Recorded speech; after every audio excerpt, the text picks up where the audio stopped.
we've lined up the top stars from Hollywood and from all over the world to entertain you on a giant screen with a few colorful motion pictures you've been hearing about and reading It's about. showtime, folks. Enjoy the show. We're delighted to have you with us. They're driving theater. You'll find something to please you to add to your evening's enjoyment. Is pleased to bring you our feature presentation.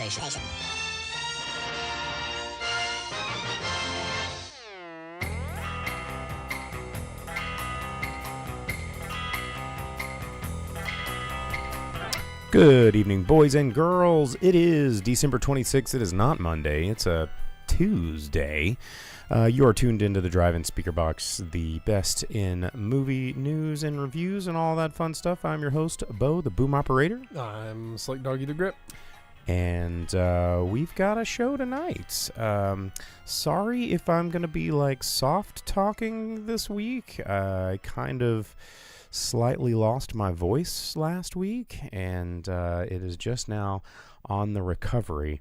So forgive me if I sound like the quiet storm for most of tonight's episode, but it's the holiday season. We just got out of Christmas. Yesterday was Christmas, and It was just yesterday. Yeah, and movies were saw. We've been gone for what, 2 episodes now? No, we did a Tuesday episode week before last. Oh, that's right. Yeah. Yeah, we missed last week. Okay, so it's just not our regularly scheduled programming, which just makes everything seem a little weird. But we're back. I saw a couple of movies over the holiday break. I saw Wonka, as well as the new Aquaman. I saw Wonka also, and then yesterday on Christmas, I was able to get into a not completely sold out show when I bought the ticket of Solar.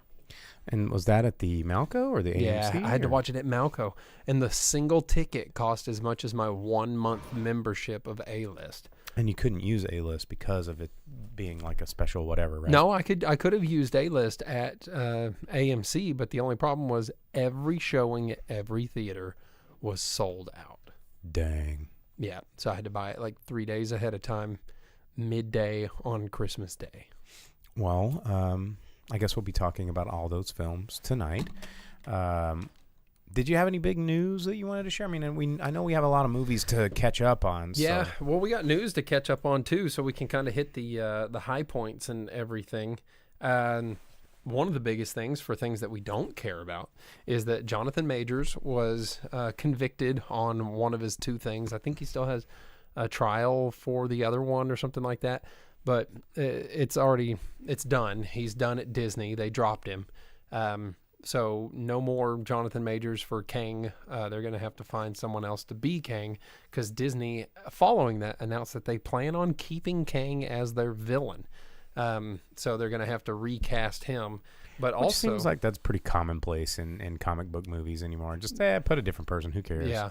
Well, and also one of the things that we had talked about it before, Magazine Dreams, a movie that Disney put on hold as soon as all this stuff started, along with the writer's strike and everything like that. And they're doing the Warner Brothers thing where they're like, oh man, I don't have to release this movie that we spent money on in tax write-off. So that has been put on permanent hold with no foreseeable release date. And word on the street and in the articles I was reading is that Disney plans on using the morality clause or the morals clause in the contract for that movie to not have to pay some of the investors. Really? Of the movie. So they have an out where they can get rid of that film instead of releasing it ever.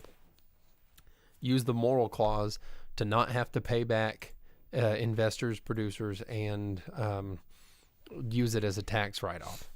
Dang. Yeah. So, just Disney doing dirty movie studio stuff. We also, since someone asked about Godzilla -1, Furious Apology over here, which we talked about on the show a little while back, because I went and watched it and thought it was the tits. Wasn't it getting like a black and white re-release? In Japan. In Japan, it's getting the bummer. monochrome black and white release.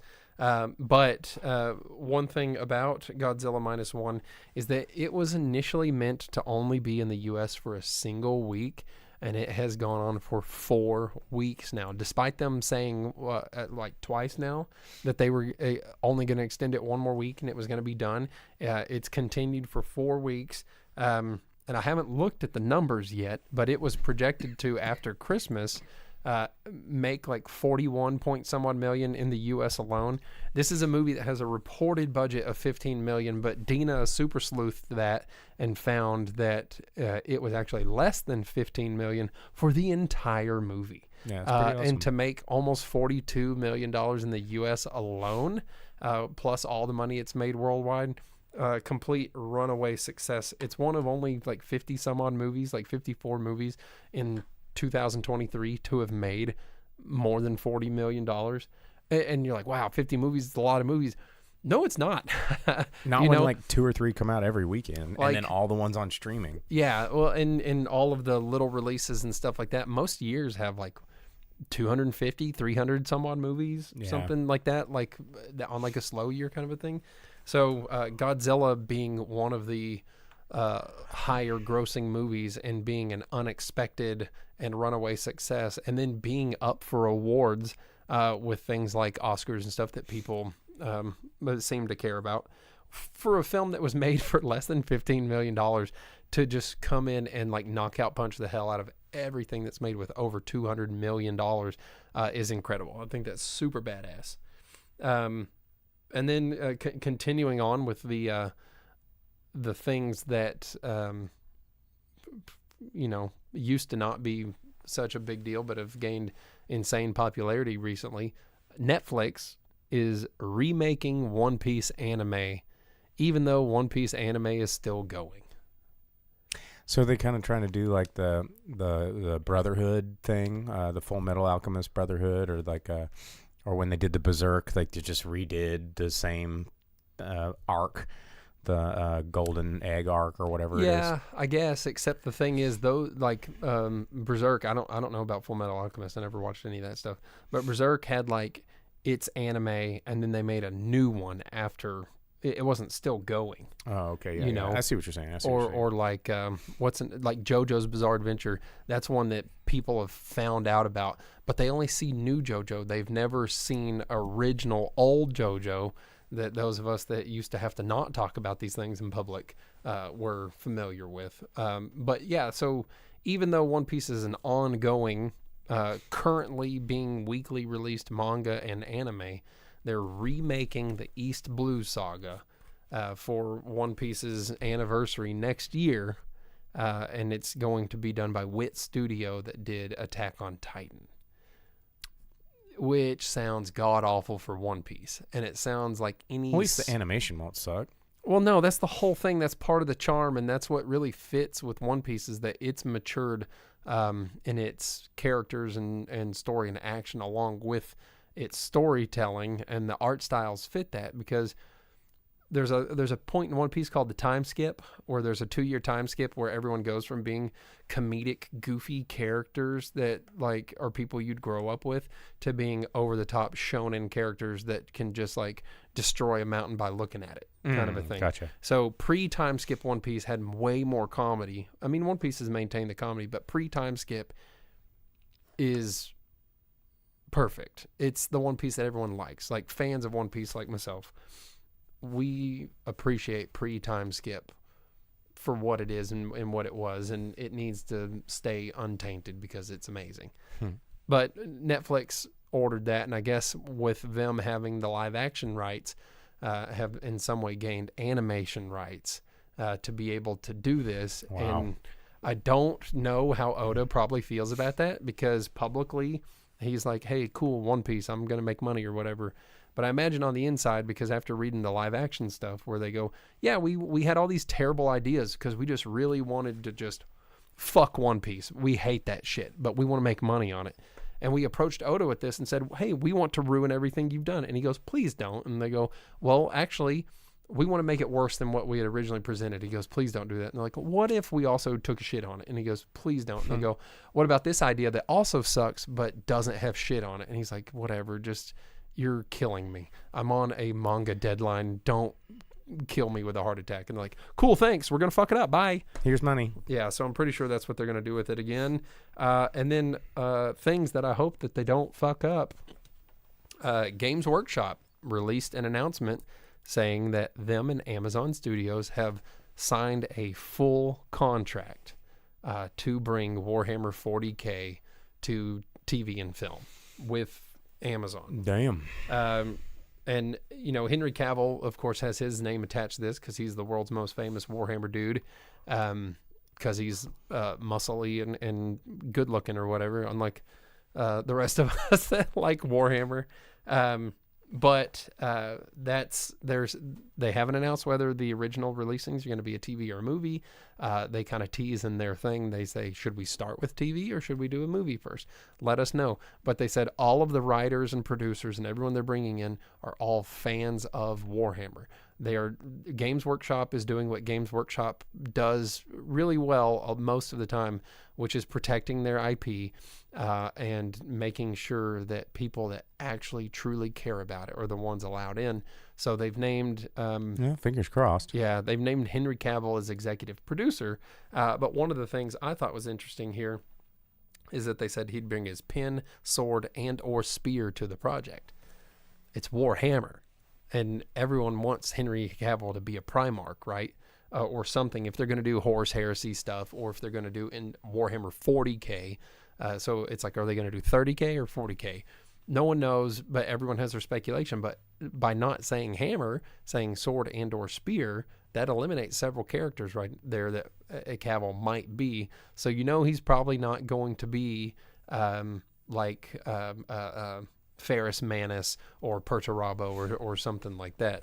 But that may end up being exciting. Warhammer TV is great. I like it. They have fantastic animations and little things on there.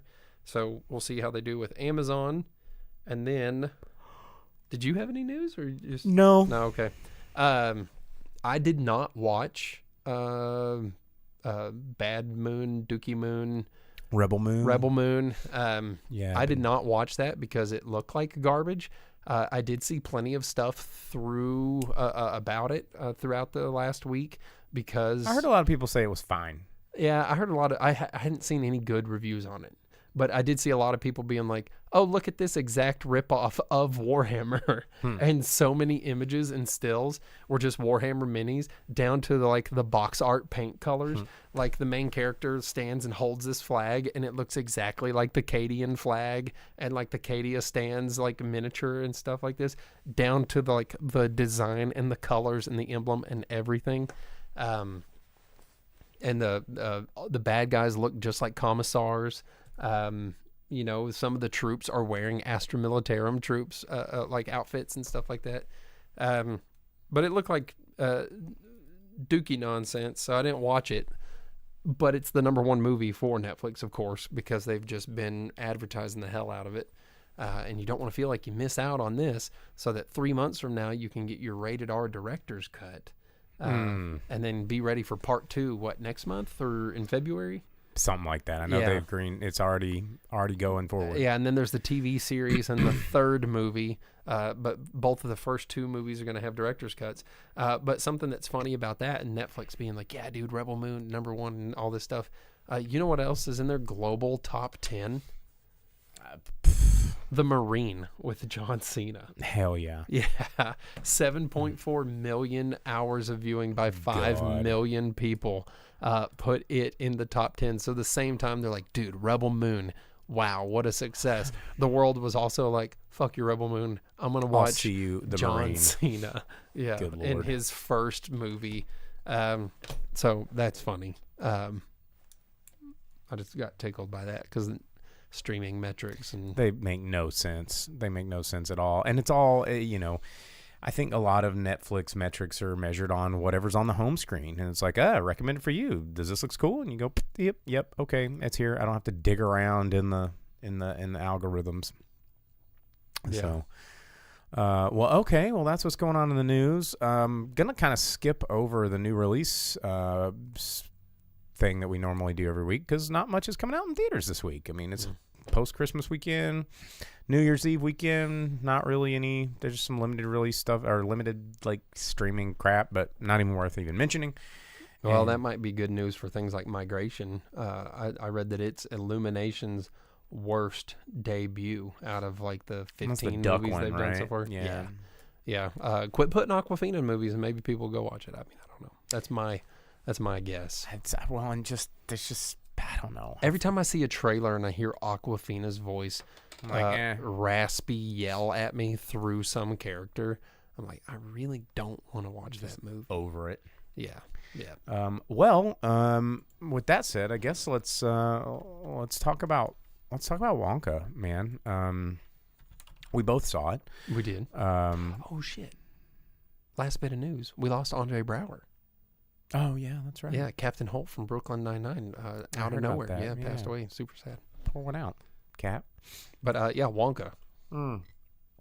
Yeah, so Wonka, the new family film from Paul King with Timothy Chalamet came out. It's in theaters. You can see it. It's a very visually interesting movie to view, but I felt kind of bait and switched. Yes, in this 100%. I saw several trailers leading up to this. Not a single one of them was singing as goddamn much as this movie did. Not an exaggeration. Back me up on this. 93% or more of this movie is song. There's the singing is such a towering, like, I don't know. It's all of it outweighs the spoken word. The spoken lines are so minuscule in this because as soon as someone says a line and someone says it back, it's time for another song. There's like 3 CDs worth of songs in the first act of this movie alone. It opens in sing-song. Maybe one of them was even somewhat catchy. And that's the thing about musicals. Like, if you're going to make a musical, like, make sure you have a couple of bangers in there that you go, people are going to be singing this when they leave the theater. And the 2 catchiest songs were the 2 original songs from the first movie. Oompa Loompa Doopity Doo and then Pure Imagination. Oh, that they played at the very end. Yeah. And those are the only 2 because you're like, oh, yeah, this is a good song. And, I think if you watch this show enough, you know that I'm not a big fan of movie musicals, right? But the original Wonka was just as much movie as it was musical. It had a song here and there, and it was presented as part of like vignettes to explain something that's going on. Like right. And most of it was the Oompas. Yeah, to explain the weirdness. This is a musical more than it is movie, 1,000%. And the times that you get spoken lines is like a little reprieve from like having to listen to song and follow the dumb dances. And it's like the characters just weren't. Yeah, none of the characters stood out to me. He wasn't Wonka. And that was the other complaint that I had about this movie is the Wonka character. Loving Wonka the Wonka character played, by it's been played twice, famously by Johnny Depp and of course the OG Gene Wilder, and both of those actors brought a certain like mysterious darkness to the character, right? And it's like, how does this brilliant, weird, eccentric kind of like artist type, get to where he's at? And in the original movie, like, he kind of falls out of love with it enough to where he wants to give it all away, and he's kind of over it. They never really talk about it, but it's there and you can see it in his character and even in the meme. Oh, tell me more about your bullshit, And this movie, I was kind of hoping like, oh, it's going to be like more of an origin story. Maybe somewhere in this movie we're going to see him lose his spark. Like it's this like bright-eyed, turn him into Willy Wonka. Yeah, like here's this amazing, talented, chipper, wants to show the world the ways of his amazing chocolatiering. But then something happened. That's the story that I think we all really wanted to see. Not like, oh yeah, he's magic. He's sings songs about rainbows and everything's great. I want to see the side of him that kind of was tossing around with the dark side, and of course having to sell out to capitalism. There is a story there where he becomes the people that he hates. And, I wanted to see that, and it wasn't there. This Willy Wonka was way too friendly. Dude, just the most chipper, happy, baby-faced boy who's just so devoid of any kind of common sense. And they even make sure to point out that he never bothered to learn how to read because he was too busy making chocolate. It's like, how did he discover all these lands to go to, and how did he do all of his research if he couldn't read or anything like that? And it takes place in like Belgium or something. Like how it's is in he Brussels. Like so poor, but has a box with like Tanzanian whipper glebble gobble tears that were only harvested once every 3rd century. Yeah, the opening 20-minute song is about how he has 7 coins and he loses all of them because he just gives them away, and then his final one he just throws into a storm grate. And it's literally 20 minutes. It's god awful. It's so distracting at the beginning of the movie.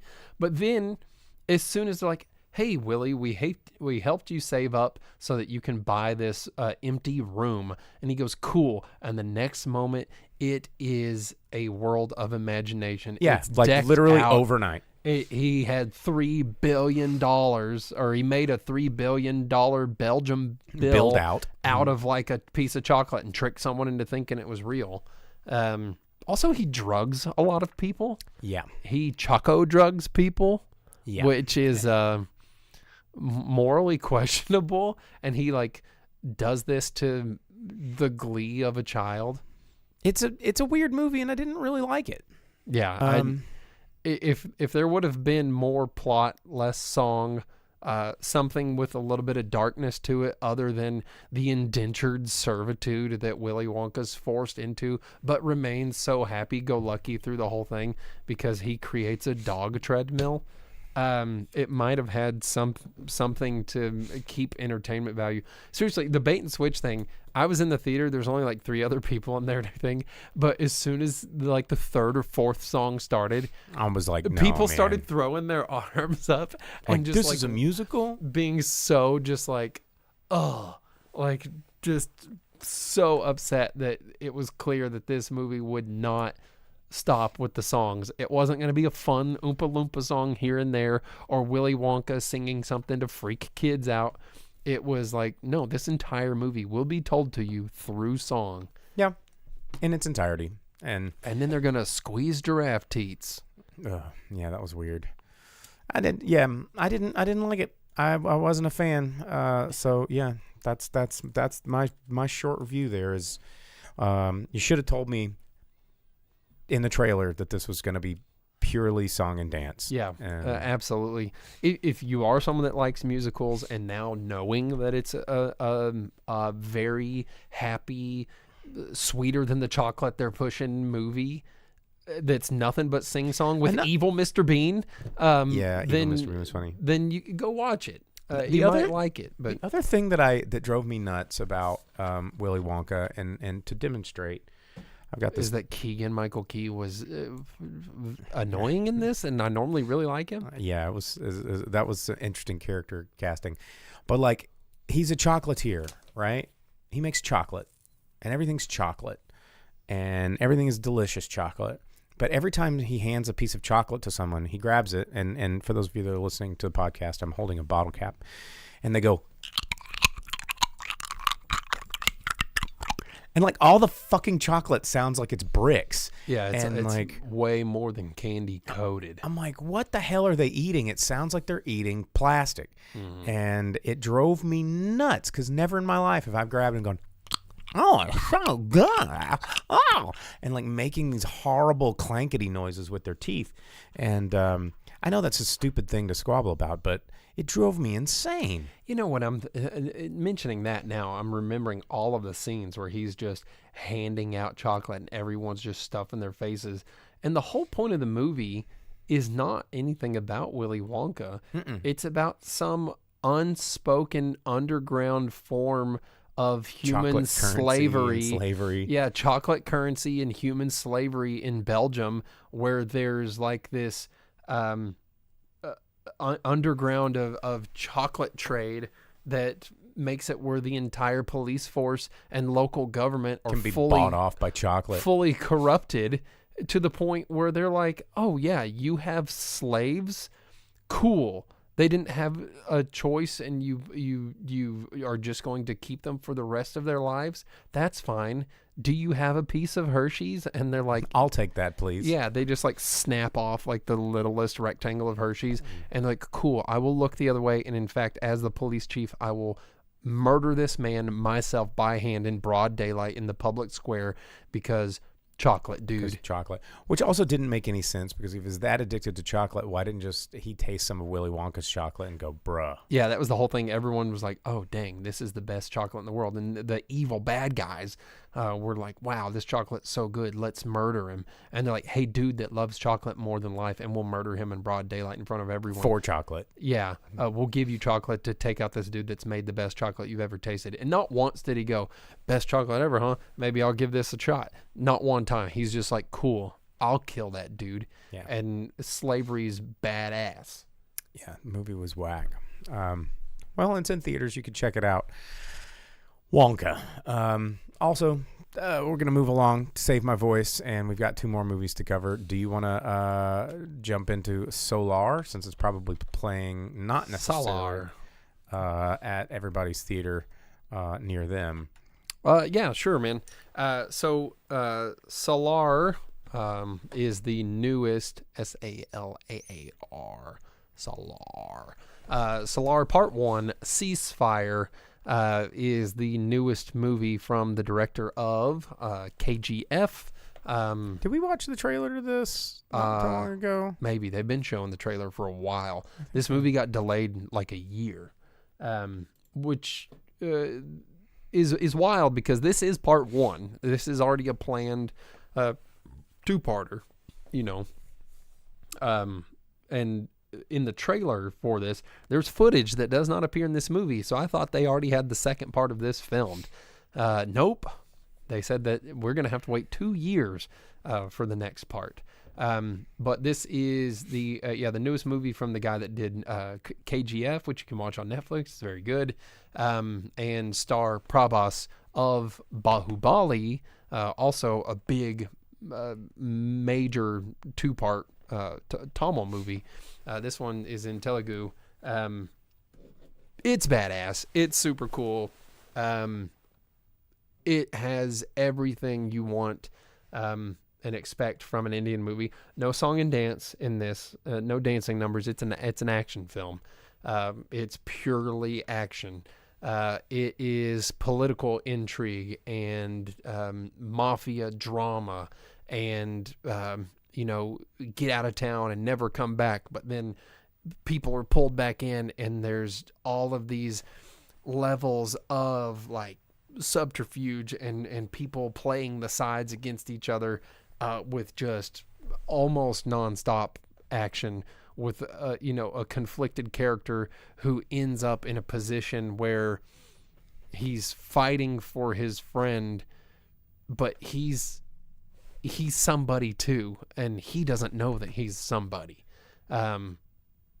It's so good. I mean, it's so hard to explain. It is a long runtime movie. Where I watched it, there was the intermission, It's which like 3 hours. Yeah, I think it's like, it's more than 2.5 hours. I don't think it's quite 3.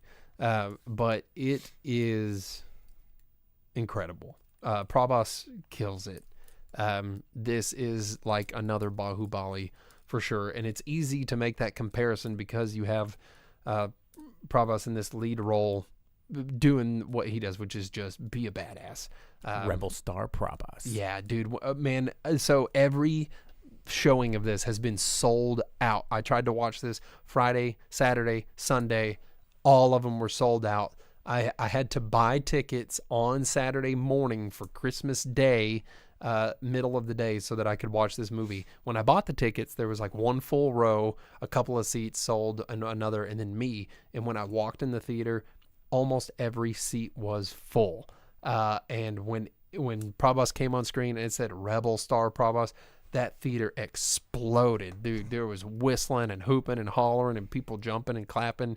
Dude, it's an experience to watch an Indian film with a theater full of Indian people stoked for the movie. Even though they awkwardly ask you why you're in that theater. This is one of 3 times that's happened to me that I can, 4 times. One of 4 times I can recall. But the story, there's clearly more to it. They make sure you know there's more to it. It leaves you with a cliffhanger for 2 different like time periods, which it's like, how can you do that to me? Which is another way it's easy to parallel it with the epic of like Bahubali. If you like that kind of thing, if you like action movies, drama, political like murder stuff, because the whole thing is all these political murder stuff. There's like this country that's been wiped off it's like a city-state country thing that's been wiped off of the face of the map, and no one talks about it, but they can do whatever they want because they're from these like ancient tribes that just made it sure no one could mess with them. They were the only ones that like completely wiped out British that tried to invade their part of India and stuff like that. And so if they put their seal of something, they can run drugs, they can run guns, they can do whatever they want. And it's kind of like an Indian Wakanda type thing where they have like the pinnacle and epitome of all thing military technology. They're like the most fortified city-state country place on the face of the planet. But inside, it's all a struggle of only the strongest survive. And if you're strong enough to take out someone else, then that's it. Everyone's like, okay, yeah, you killed that dude. Now you're in charge. And so it's like this whole just like internal war at all times, or anyone can turn on you at any time. But at the same time, the rest of the world is so terrified of them and what they can do to them. It's super cool, dude. There's so much of this movie that's like hard to explain, because it starts out with like this girl moving back to India and it triggers this whole sequence of events, but then it shows you what things happened 25 years ago and what happened 7 years ago to lead to the point of where it is.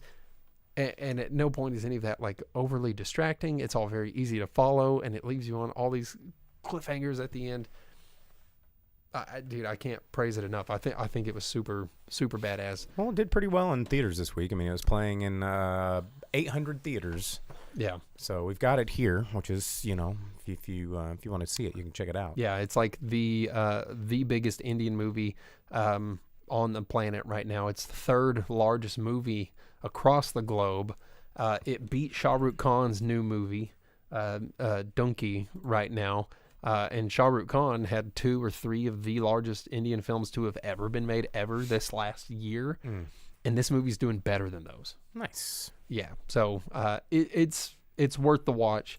It matches the hype for it, and the sold out theaters are there for a reason, because it is incredible.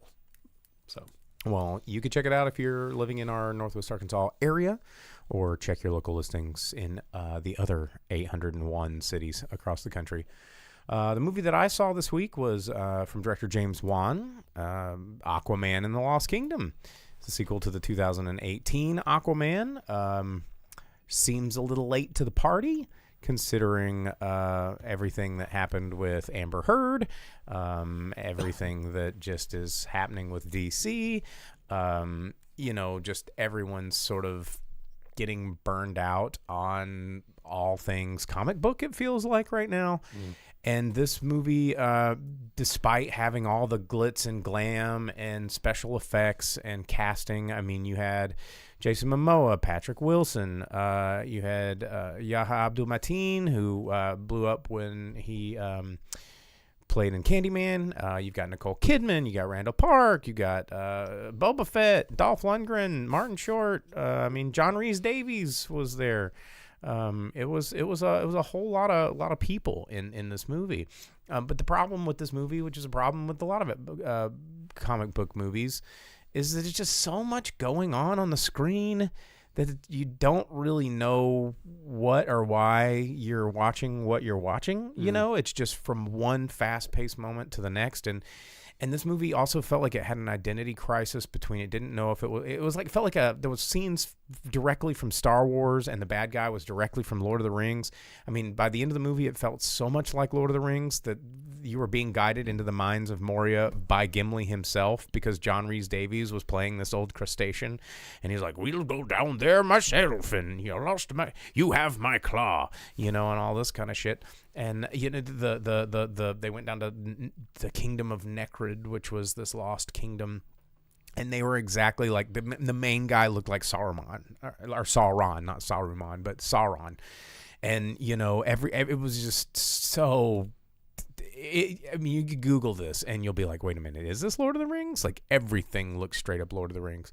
And then they went into Atlantis and everything looked like Star Wars. There was like the cantina scene. It's like, and they like walk in and there's a cantina band like doing their thing. And there's a Jabba the Hutt like fish that's up there. It's like, oh, here comes Aquaman, and like, what the fuck is happening? Like, what movie am I watching? Is this still Aquaman?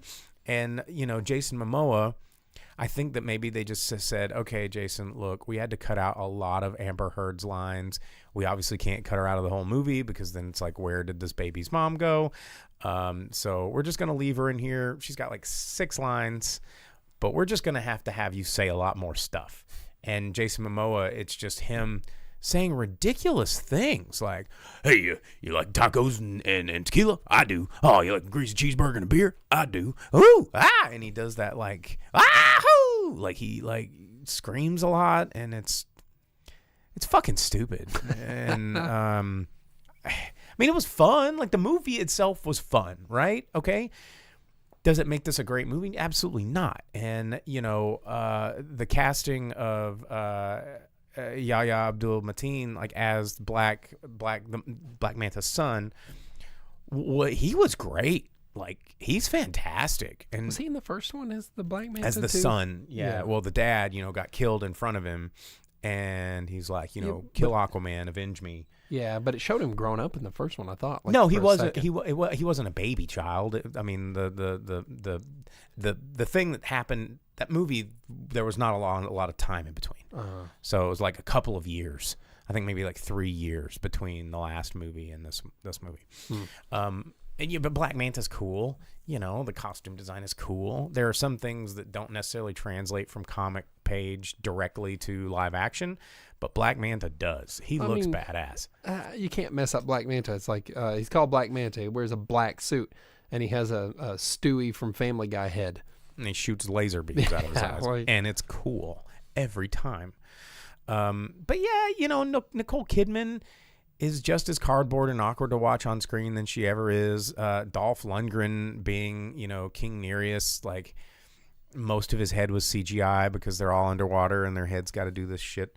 And I don't know. I mean, again, one of those movies that it's watching it, you're like, all of these scenes are pretty fun and there's some funny moments. But as a movie, I don't know. And of course, it's not doing great at the box office. Everybody's like, this is the end of the DCU, even though they're planning on rebooting it or whatever. Is it James Gunn that's rebooting it? Yeah. Yeah, he got the reins to DC. Yeah. So, we'll see. Who knows? People are going to go in there. It's probably not going to make all its money back because I'm sure this was a very expensive movie to make. But yeah, I don't know. It's just too much too late. I know some people say too little too late. It's too much too late. And these I think the time of these humongous, like, globe shattering blockbusters, we are at the end of the law of diminishing returns on this phenomenon. Like, we have exhausted this turnip and there is no blood in it after all, and the studios are finally starting to get it. I think they're going, well, the proof is in the numbers. Just like we said a long time ago, if we stop giving these people money, they'll stop making movies like this. And I think we're getting close. So anyway, Aquaman and the Lost Kingdom. It's in theaters right now. You could check it out. There you go. All right. Well, that about destroyed all of the voice that I had. So I'm going to let Jake do the top 10 box office. We're going to give you the top 10 movies in America, starting with number 10, work our way to number 1, tell you what made money. This is going to be the long weekend. This is a holiday weekend. It went through December 22nd through 24th. Yeah, 24th, 25th. And, so Jake, number 10, let's take it away. Yeah, number 10, dropping one spot there from the number 9, Poor Things, in its third week out. $2.1 million brought in by that one, $5 million total in the U.S. so far, but it did add 720 theaters, which is weird to see that it added theaters but dropped a spot. But I think that's because we had a handful of new releases, Christmas stuff and everything. I haven't heard anything bad about that movie yet. So that might be one to see while it's still out there. And then holding at the number 9 spot, one we were talking about a little while ago, Godzilla -1. In its fourth week out in the U.S., who would have thought?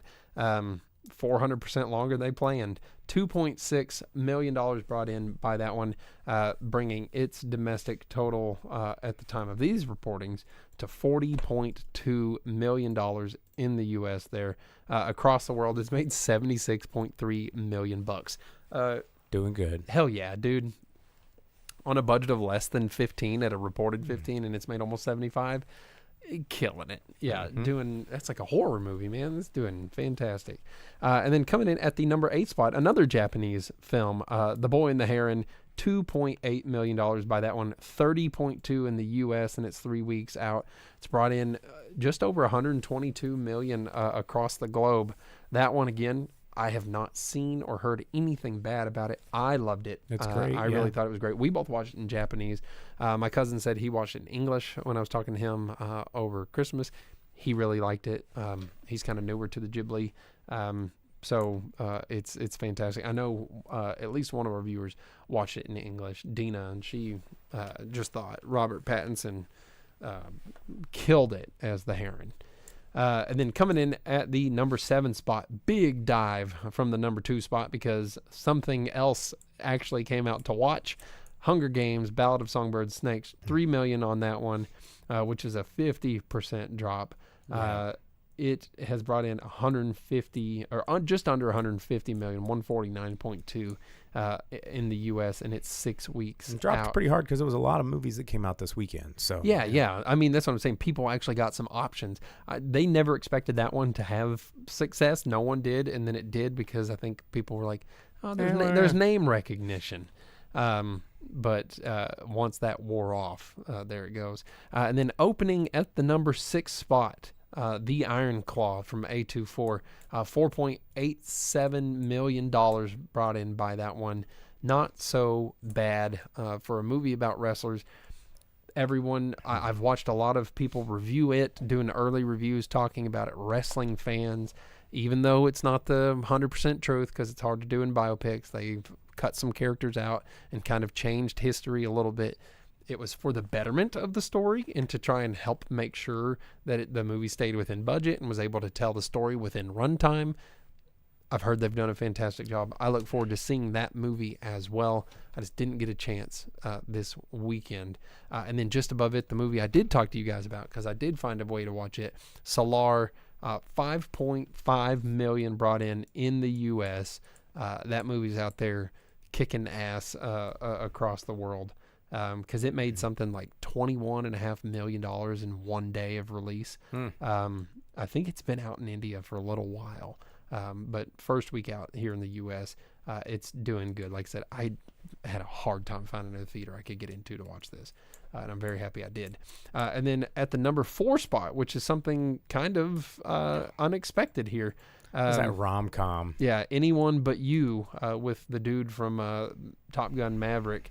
It's about 2 people that are date, so sexy that if they just stick around long enough, they're going to fuck. Yeah, they date, and then they decide they don't like each other after 1 or 2 dates, and that they're just disgusted by each other. But then they go on a destination wedding, and they happen to run into each other in Australia. So what are they going to do? Pretend they're dating so that they're not single people at an Australian wedding. Somehow that movie brought in $6 million. Explain that one to me. I hate movies like that. They're just about like attractive people getting to do attractive people things. Yeah. Fuck that. Oh, you're gross. You're gross. Okay, bye. What? You're in Australia too? Yeah. But you're hot and I'm also hot? Yeah. And then opening at the number 3 spot, despite being listed as Illumination's worst opening, it's still the number 3 spot in the country. $12.4 million brought in by Migration.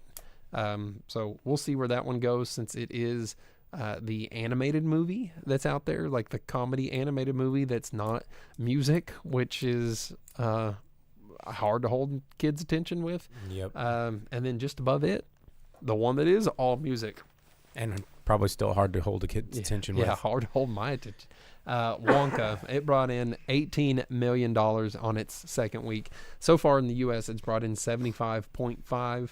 I know last week it was showing that it, or the week before last, I think, it had made big dollars across the globe.